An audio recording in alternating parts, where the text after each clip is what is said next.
ফিলিস্তিনের গাজা উপত্যকায় জোরালো হামলা অব্যাহত রেখেছে ইসরায়েলি বাহিনী। চালানো হচ্ছে স্থল অভিযান। আল জাজিরা বলছে ১৯ মার্চ একদিনে গাজায় ইসরায়েলি হামলায় অন্তত ৭০ জন নিহত হয়েছেন। জানুয়ারিতে কার্যকর হওয়া যুদ্ধবিরতি চুক্তি ভেঙে ১৮ মার্চ থেকে নির্বিচার বিমান ও ড্রোন হামলা চালিয়ে প্রায় ২০০ শিশুসহ ৪০০-র বেশি মানুষকে ইসরায়েলি বাহিনী হত্যা করেছে বলে জানিয়েছে সংবাদ মাধ্যম এএফপি। আর গাজা কর্তৃপক্ষের হিসেবে এ ২ দিনে নিহতের সংখ্যা প্রায় ১,০০০। এরই মধ্যে ইসরায়েলি প্রধানমন্ত্রী নেতানিয়াহু বলেছেন, এ তো সবে শুরু।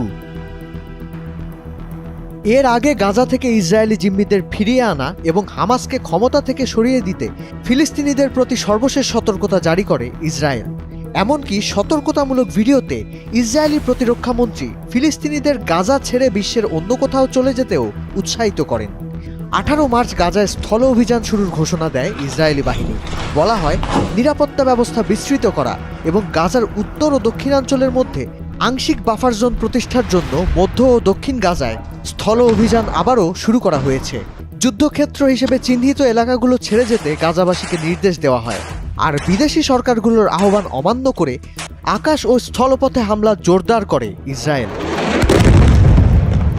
২০২৩ সালের ৭ অক্টোবর ইসরায়েলে হামলা চালিয়ে হামাস ২৫১ জনকে জিম্মি করেছিল, যার মধ্যে ৫৮ জন এখনও গাজায় বন্দী।